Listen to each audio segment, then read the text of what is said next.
I'll be honest with you. This one scares me a little. Not because France can lose, because France almost never gets tested like this, and tonight somebody's going to test them. You know that feeling when everybody already decided the result before kickoff? That's exactly what's happening right now with France versus Sweden. People look at the names, Mbappe, Dembele, Olise, and they just close the book.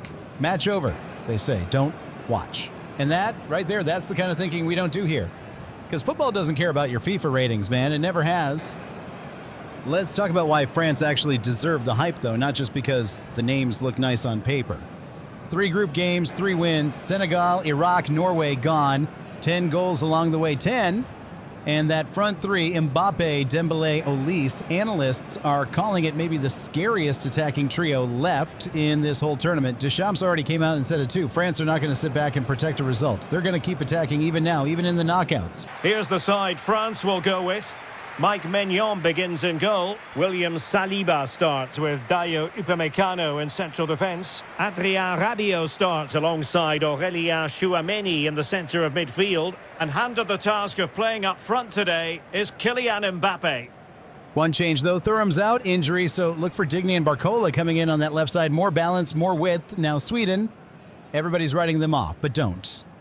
Potters set up to sit deep, stay compact, and hit France on the counter with Isak and Gyökeres running in behind. They've been practicing penalties. Svensson said something I liked. The pressure's all on France tonight, not them. So here we are. Possession against patience, pace against position. I don't know how this ends. Here's the starting 11 for Sweden.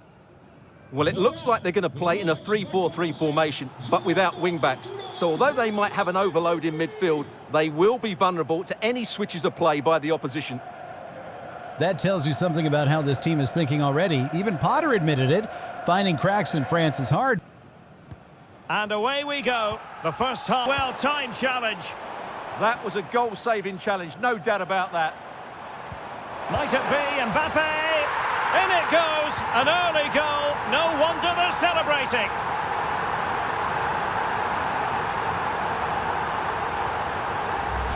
Well, as you can see, the weight of the through ball is key to this goal. And the finish is excellent. He really does caress that into the back of the net. It's a great goal.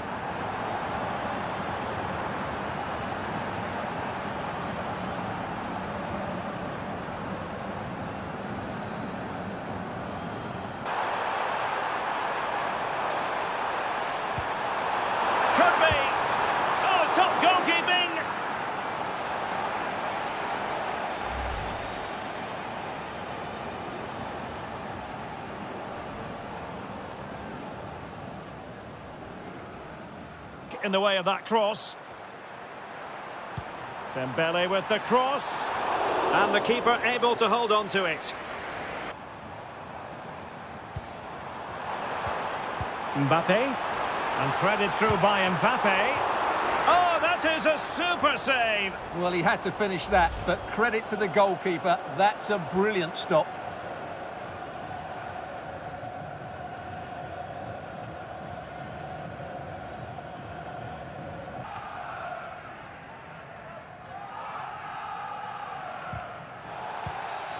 And play halted, free kick given.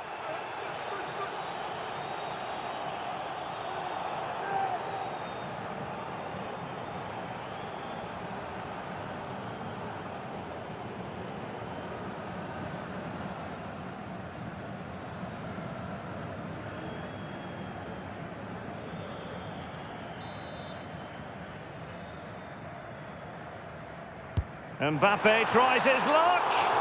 Oh, really had to stretch to reach that one. Superb goalkeeping.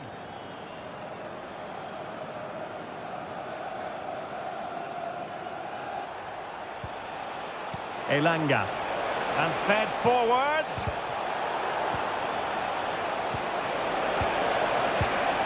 And a little too close to the keeper in the end. Koundé. Dembele on the ball. Pass and move, pass and move. Their opponents really struggling to get a look in. Oh, disappointing clearance.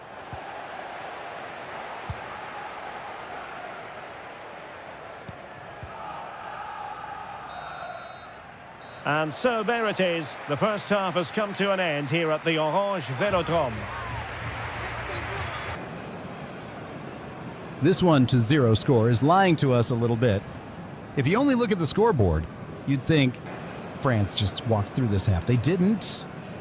Not even close. France, 54% possession, 7 shots, and get this, 7 on target. Every single shot. That's not luck. That's class. Mbappe, Dembélé, Olise creating separation everywhere. 91% dribble success. Defenders just can't get close to them. And the XG backs it up too, 1.4. So these aren't random shots. These are real chances. So why is it only 1-0 then? One word. Goalkeeper, 6 saves for Sweden. That man is the entire reason this match isn't already over. Without him, we're talking 3, maybe 4-0 at the break. Sweden, meanwhile, doing exactly what Potter wanted. Stay compact, 5 interceptions, read the lanes, survive. XG of just 0.3 tells you their attacks haven't produced anything clean yet. But the problem is Isak and Gyökeres, they're isolated up there, no support around them. Someone needs to arrive late into that box, and Elanga has to get involved earlier in transition. France, 3 corners, Sweden 0. That tells you exactly where this pressure has been building. But here's the thing. At 1-0, one mistake, just one, and this whole half means nothing. Write it in the comments right now. Is this already under France's control, or is Sweden one counter away from a problem?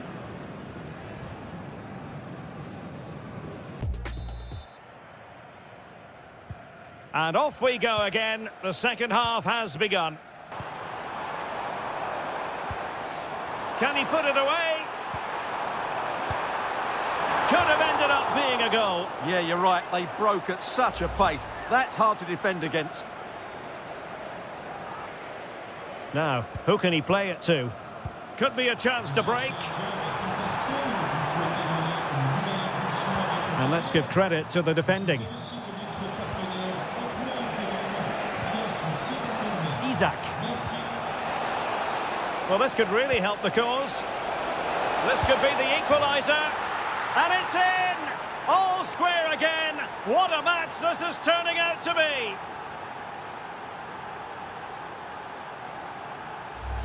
Well, let's see this again. This is counter-attacking football at its very best. And it makes the striker's job so easy. All he has to do is make the right connection. It's a lovely goal.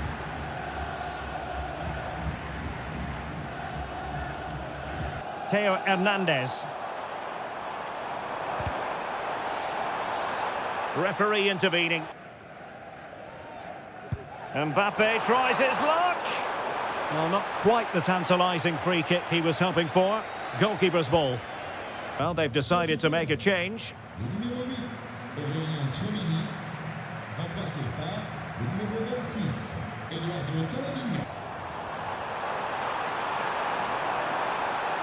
Options in the middle. Oh, could be. And hit with ferocity. It was close, but not quite good enough.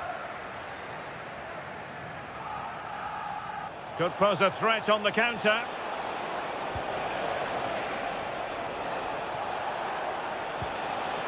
Decent position. He's in here.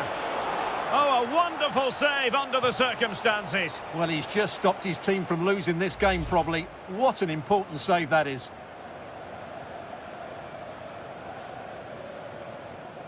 Well, he's certainly not alone. Well, here they are on the attack. Can they go on and win the game? And an opening! Oh, they've done it! They've forged ahead, and it might be the goal that gives them victory. Well, here it is again, and the pace in which they break forward is devastating. It's so hard to defend against. And then what a strike. That's hit with such ferocity. Certainly no stopping that. That's a great goal.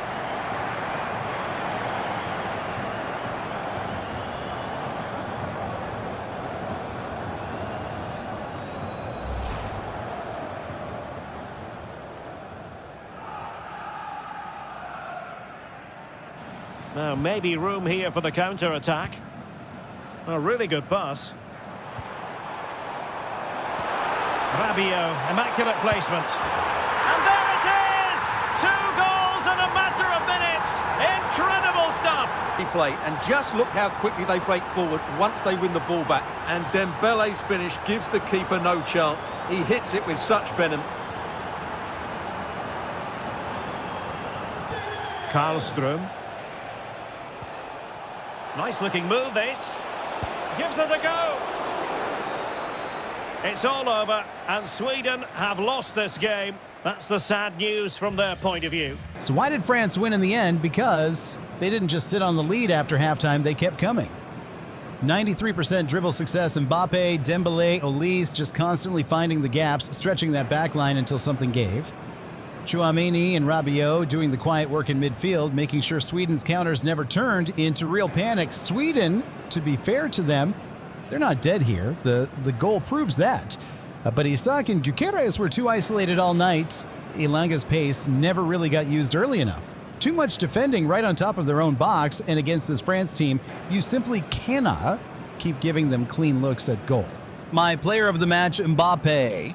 Not just for what he does on the ball, what he does to the opponent's brain. Sweden were defending every single attack like they could hear footsteps behind them. Write it in the comments. Fair 3-1, or did Sweden deserve more?